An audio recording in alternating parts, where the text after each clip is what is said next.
The Lion Inside by Rachel Bright and Jim Field.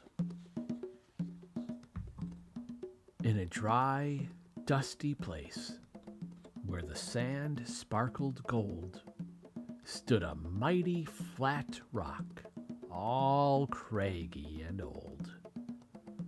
And under that rock, in a tiny full house, lived the littlest, quietest, meekest brown mouse. He was so very tiny, so incredibly small, that nobody noticed him ever at all. Hello? Ow! He got trod on and sat on and missed out for stuff, ignored and forgotten. Ouch!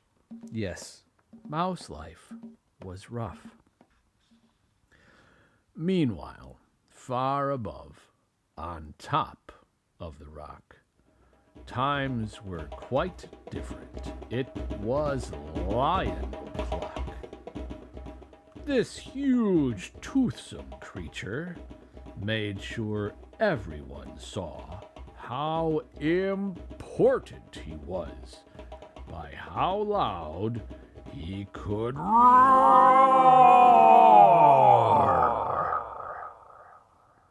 He was head of the pack. He was shouty and tough. He loved showing the crowd he was made of strong stuff. Yes, all were impressed by this mighty King Cat. If only, thought Mouse, I could be more like that.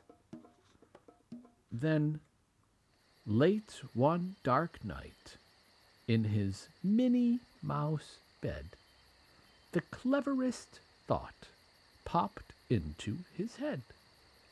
He jumped from the covers and held up a paw. "I've got it," he said. "What I need is a roar. Roar! I mean, what if this mouse with the weeniest squeak was a little more grrr and a little less meek? Well, he'd still be the smallest of fuzzy brown mice, but he'd make friends and join in, and life would be nice." "Yes," thought the mouse, "I must find out how. I will learn how to roar, and I will do it now."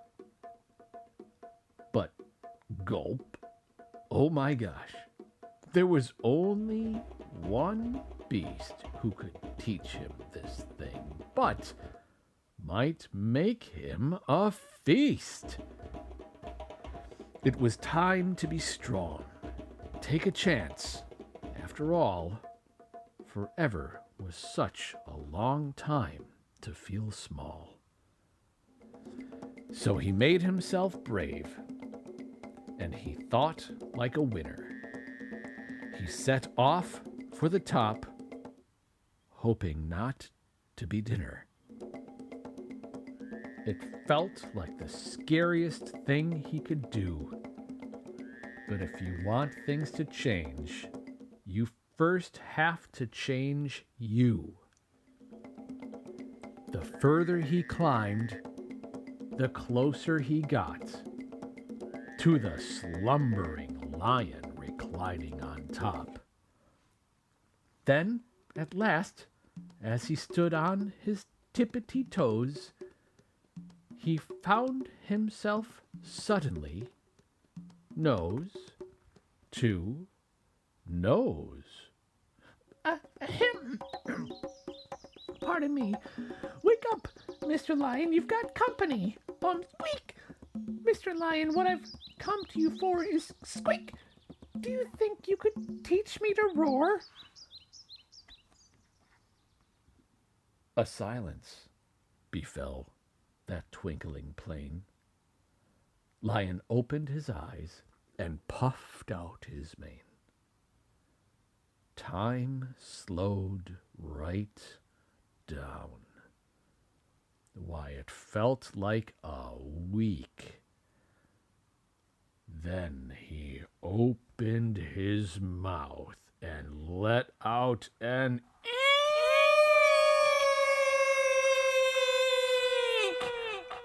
The lion was shaking, his paws all a fumble. He was backing away with a scrambling tumble. "Don't hurt me," he whimpered. "Oh, try to be nice." Well, my goodness, this lion was frightened of mice. "Don't worry," Mouse peeped. "I'm a friend, not a foe. Let's rock this together. We'll have fun, don't you know?" That was a magical moment for sure.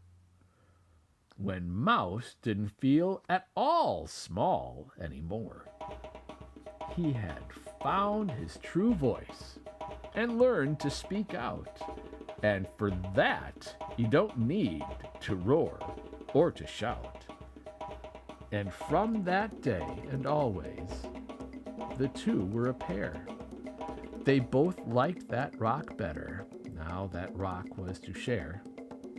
The mouse, while still little, felt big in his head. And Lion, he still roared, but with laughter instead. Yes, that day they both learned that, no matter your size, we all have a mouse and a lion inside.